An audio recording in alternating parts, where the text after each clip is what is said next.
Donc, je m'appelle David Tan, je suis le fondateur de Life Force. C'est une méthode qui permet d'accompagner les personnes à stresser moins et vivre mieux. Et on travaille sur ce que j'appelle le SAV de la vie. Comment être plus en santé, plus en amour et plus en vitalité. Pourquoi ? Parce que sans santé, on est malade. Sans amour pour soi et pour les autres, ça pique, on se sent sans aucune valeur. Et sans vitalité, on est fatigué tout le temps. Donc, je suis professionnel de santé, de formation ostéopathe et kinésithérapeute depuis plus de 25 ans maintenant. Et j'ai eu la chance de beaucoup voyager. On a cette passion commune avec Julien de traverser presque 80 pays les 30 dernières années et de me passionner pour l'anthropologie du soin et pour comprendre que ce SAV, c'est la fondation de la vie, pour profiter pleinement de sa vie et des expériences qu'elle peut nous proposer, d'être papa, d'être maman, d'avoir une famille, sa vie professionnelle, sa vie culturelle, sa vie sociale, son sport. Ça demande, pour en profiter pleinement, d'être en bonne santé, d'avoir de l'énergie et d'être en amour. Parce que quand tu es malade, t'as pas envie d'aller surfer, de jouer au tennis, t'occuper des enfants ou d'aller travailler. Quand tu dors pas, que t'es pas en énergie, c'est pareil. Et quand tu t'aimes pas ou que t'aimes pas les gens, c'est pareil, c'est problématique. C'est beaucoup plus compliqué de profiter des expériences que la vie peut nous proposer. Donc j'ai eu cette chance d'avoir cette compréhension très tôt dans ma vie, comme professionnel de santé, en travaillant avec des gens qui étaient en fin de vie, en soins palliatifs. Et du coup, cette quête de sens, elle m'accompagne depuis 30 ans dans cette vie-là pour optimiser au maximum ce SAV de la vie, santé, amour, vitalité. Et c'est ce qui donne sens à ma vie maintenant et valeur à mes actes, d'accompagner les personnes à travers des pratiques concrètes pour avoir une fondation solide. Et quand tu es en train de couler dans ta vie, l'idée c'est d'apprendre à nager à travers ce SAV pour pouvoir traverser la rivière de la vie vers où tu as envie d'aller, c'est-à-dire qui tu as envie d'être. Moi, le cœur de ce que je fais, c'est du présentiel. C'est des stages de 2 jours, un stage qui s'appelle Renaissance et un stage de 6 jours qui s'appelle Ascension. Parce que, comme je te disais, c'est qu'on apprend à nager vraiment dans ces stages. La grande expertise que j'ai développée, elle est dans la prévention du burn-out et dans la gestion de stress. Et c'est le début du chemin. Ensuite, on voit toutes ces pratiques et ces principes parce que les pratiques sont là que pour illustrer des principes du vivant sur comment on fait pour être en santé, en amour et en vitalité, pour être en bonne énergie. Et la dernière partie, une fois qu'on sait gérer son intériorité, son stress, qu'est-ce qu'on fait tous les jours quand il y a des choses qu'on ne veut pas qui arrivent, quand il y a des choses qu'on veut qui n'arrivent pas, comment on alchimise ça, ces stress-là. Une fois qu'on connaît les principes du vivant, la cerise sur le gâteau, c'est pourquoi tu veux être en santé, en amour et en vitalité. On travaille énormément la raison d'être et comment construire ses rêves de vie. Qui tu veux être quand tu seras grand. Et moi qui ai accompagné beaucoup de personnes, beaucoup de centenaires, une de mes spécificités, c'est que j'ai beaucoup voyagé, comme je t'ai dit. J'ai accompagné plus de 40 000 personnes de 80 nationalités différentes, en individuel. Et j'ai passé beaucoup de temps dans les zones bleues, où il y a les centenaires de notre planète. Et la quête de sens, elle est vraiment essentielle. Je dis ça parce que guérir d'une maladie, c'est pas un projet de vie. Qui on veut être, pourquoi tu veux être en santé, en énergie de vie et en amour. Et ça, c'est extrêmement puissant pour avancer en conscience, en joie, avec du bonheur dans le chemin de la vie pour moi. Je parle beaucoup d'une quête de sens et ce qui va avec cette quête de sens pour la transformation, quand on n'est pas en paix avec soi dans cette vie, quand il y a des choses qui nous irritent, qui nous piquent sur qui on est, effectivement, tu as raison, dans l'accompagnement, l'identité, c'est hyper important. Si pour vraiment se transformer et devenir la personne qu'on a envie d'être, ben ça doit toucher l'identité à un moment. C'est pour ça que la raison d'être, si je te demande comment tu t'appelles, tu vas me dire Maxime, c'est identitaire. Si je te demande quelle est ta raison d'être, si tu n'y as jamais réfléchi, si tu l'as pas fait émerger, contacter de l'intérieur, tu vas bugger. Et du coup, le cap de ta vie, les aspirations de vers où tu vas quand tu prends ton voilier sur le chemin de la vie, ben, c'est pas clair. Et ça change tout. Quand tu as une clarté dans vers où tu veux aller, c'est-à-dire à la rencontre de toi-même, sur quel chemin de vie, ça change énormément de choses. C'est génial que tu me demandes ça parce que tout ce que je fais, Maxime, j'appelle ça le principe des 4 P, le plus petit pas possible. Donc oui, il y en a plein. Mais la première, comme je l'expliquais dans la conférence, c'est comment on alchimise son stress et son intériorité. Ça, c'est essentiel. Ensuite, une fois que ça, c'est maîtrisé et qu'on a compris les principes de comment s'auto-réguler, on appelle ça de la self-régulation quand on le fait tout seul, et de la co-régulation en groupe, parce que les êtres humains sont des êtres de lien. C'est un des grands secrets de la longévité. La longévité, pour moi, comme je le disais, c'est d'abord rajouter de la vie à ses années, c'est-à-dire du bonheur. Si je prends la terminologie de Julien, que j'aime beaucoup, qui est un frère d'âme, comment on rajoute de la vie à ses années, et ensuite on pourra parler de comment on rajoute des années à sa vie. Parce que comme je le disais et je le dis toujours, si tu es profondément triste, si tu t'emmerdes profondément dans ta vie, que tu es en dépression, que tu n'aimes pas qui tu es, à quoi bon chercher à vivre plus longtemps? D'abord, c'est comment on ramène de la vie, c'est-à-dire du bonheur, si je prends la terminologie de Julien qui me touche aussi beaucoup. Donc une fois que tu sais gérer ton intériorité, que tu as compris ses principes, parce que c'est principiel, ben ensuite, c'est quoi les clés pour rester en santé et en énergie? C'est pour ça que j'ai appelé ce que je fais Life Force. Life Force, c'est l'énergie de vie. Et à chaque fois, à travers tous mes voyages, tous ces pays traversés, et surtout d'avoir traversé ces zones bleues à différents endroits de la planète, on se rend compte que c'est nos choix de vie et c'est des gens qui maîtrisent des principes des 5 piliers. Le premier, c'est les rythmes de vie. Le sommeil, par exemple, ça s'apprend. Encore une fois, c'est basé sur des principes. Donc on peut réapprendre à avoir un sommeil profond et réparateur. Il y a la nutrition, pas seulement la diététique, ce qu'on met dans sa bouche, mais comment on nourrit chacun de ses sens. Est-ce qu'on vit, comme beaucoup de gens dans l'Ouest, complètement coupés de la nature, dans des blocs de béton, ou est-ce qu'on se confronte à la nature, on est en lien avec les éléments pour du coup recontacter sa propre nature? C'est hyper important. Ensuite, il y a la respiration, on respire 25 000 fois par jour. Comment tu respires, c'est essentiel. 9 adultes sur 10, dans mon expérience de kinésithérapeute et d'ostéopathe, où la respiration elle est clé depuis 30 ans, ne sait plus respirer. Parce qu'on a une vie trop sédentaire, on a une vie ça fait 4,5 millions d'années qu'on s'est redressé. La façon dont on vit maintenant, dans des sociétés hyper médiatisées, où on est hyper sollicité, ça n'a rien à voir avec comment l'homme a évolué. Donc récupérer une bonne, rééduquer sa respiration, réapprendre à respirer. J'ai donné plein de biohacks dans la conférence sur des choses extrêmement simples comme re-respirer par le nez par rapport à l'oxyde nitrique qui est juste un booster d'immunité qui impacte tous les champs de ta vie. Une fois qu'on a géré les rythmes de vie, la nutrition, la respiration, il y a le mouvement. Je ne parle pas de sport, je ne parle pas d'exercice physique, je parle de mouvement naturel. Là, on est assis sur des sofas qui sont hyper confortables. On n'est pas fait pour ça. On est fait pour se réguler au sol, pour réguler nos champs contractiles, pour rajeunir. J'ose parler de comment rajeunir. Parce qu'il y a une grande différence entre son âge chronologique, l'âge du passeport, et son âge biologique, l'âge de nos cellules. Donc on est fait on est comme un instrument de musique qui a besoin de s'accorder, et notre accordeur, c'est le sol. De marcher pieds nus, c'est hyper important. Les mouvements naturels, notre cerveau, il est designé pour ça. Donc moi, j'apprends mes stages sont pratico-pratiques. On pratique ces piliers, on pratique le mouvement naturel, on pratique la respiration, on pratique les rythmes de vie, on pratique la nutrition. Le dernier pilier, qui est essentiel aussi, c'est l'état d'esprit, le mindset. Je dis toujours que la qualité de nos vies est intimement liée à la qualité des questions qu'on se pose. C'est pas tant les réponses qui comptent. Tu n'auras pas toutes les réponses à tes questions, comme j'aurai pas toutes les réponses à mes questions dans ma vie. Par contre, est-ce que la question est bien posée? Est-ce que tu es confortable avec? Si tu te demandes à chaque fois pourquoi je suis nul à ça, pourquoi j'y arrive jamais, bah bien sûr, ton intériorité, ton esprit va aller chercher toutes les raisons pour lesquelles tu es nul et tu n'y arrives pas depuis que tu es né. Alors que si on apprend à reformuler quel est le cadeau derrière ça, par exemple, ou quelle est la leçon derrière ça, de ne pas y être arrivé jusqu'à maintenant, mais ça c'est vertueux. Donc on n'a pas besoin d'avoir la réponse tout de suite. L'idée c'est de retrouver du confort avec la question. Et la dernière partie, donc gestion de stress et d'intériorité, les principes du vivant qui respectent ces 5 piliers que je viens de te dire. Et la dernière partie, elle est essentielle, c'est le pourquoi. Pourquoi tu veux être en santé, en amour et en vitalité, ta raison d'être, et construire tes rêves de vie. C'est quoi tes rêves de vie? On parle de projet de vie. Beaucoup, moi je parle de rêve de vie. Qu'est-ce qui te donne des papillons dans le ventre? Qu'est-ce que tu voulais faire quand tu étais petit? C'était quoi là? Est-ce que tu avais envie d'être peintre? Tu avais envie d'être pompier? Qu'est-ce qui s'est passé dans ton chemin de vie qui fait que tu n'es pas ça pour le moment encore? Tu vois, de recontacter avec ce pétillement intérieur. Les 5 piliers, pour s'en rappeler très facilement, c'est les 5 premières choses que tu as fait comme tout être humain quand tu es sorti du ventre de ta maman. Tu as commencé à respirer en poussant un cri, tu respires. Dans les pays qui sont moins stressés que nous médicalement et qui sont moins entourés de technologie, on laisse le nourrisson sur le ventre de sa maman et qu'est-ce qu'il fait? Il commence à ramper, il y a du mouvement. Après la respiration, il y a du mouvement. il s'oriente vers le sein de sa maman pour se nourrir. Il y a la nutrition.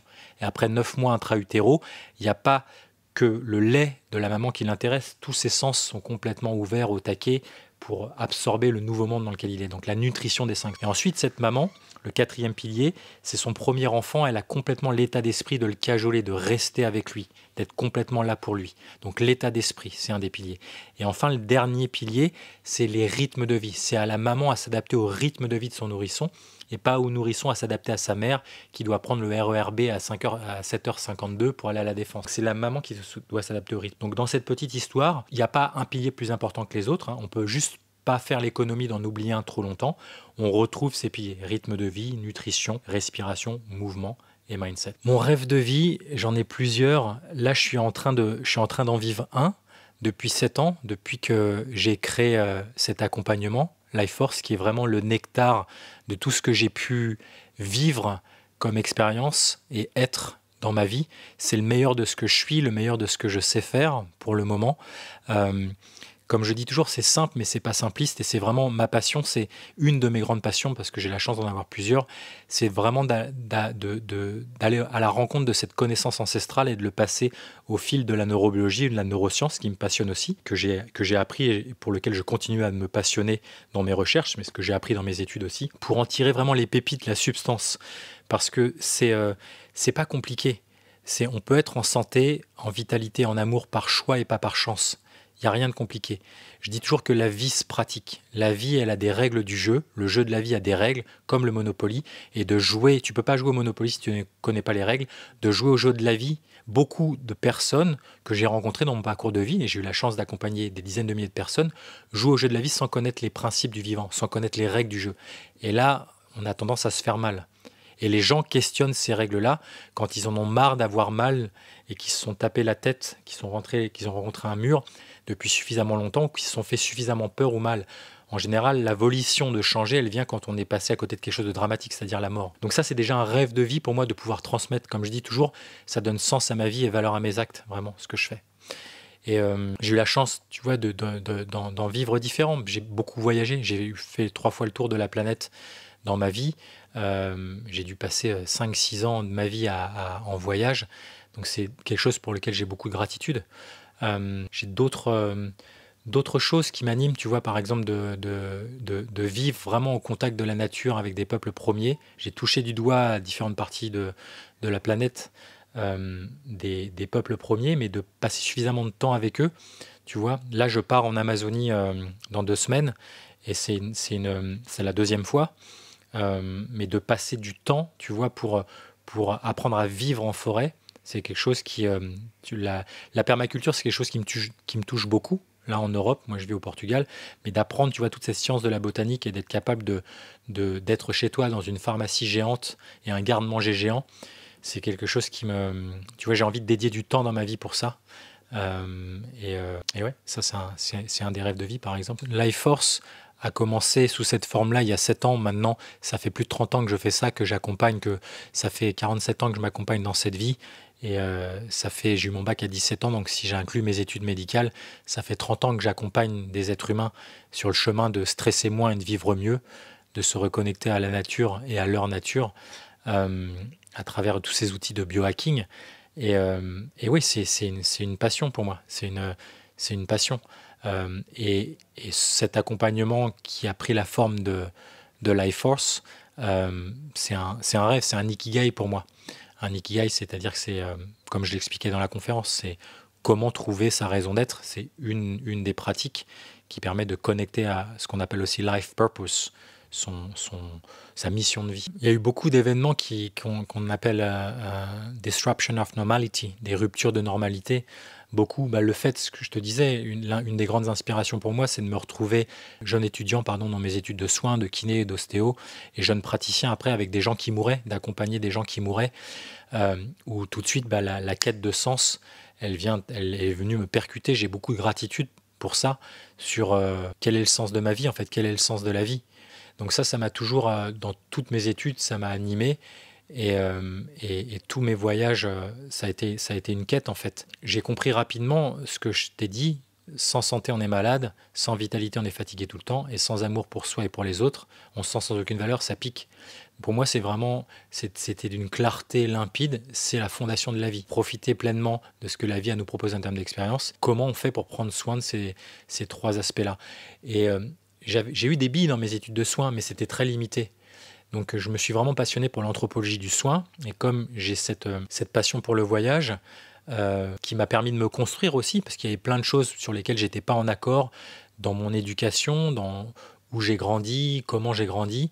Et, cette quête d'aller à ma rencontre à travers les autres, d'avoir d'autres blueprints, on appelle ça imprints, d'autres empreintes, de rencontrer d'autres systèmes nerveux, d'autres façons de fonctionner, ça a été juste magique pour moi. Et ça me semblait naturel en fait après de partager ces outils qui fonctionnaient avec moi pour me construire et pour continuer de me construire et de réparer des blessures de vie, tu vois, que j'ai pu avoir dans l'enfance, que la vie continue, tu vois, à nous amener des challenges.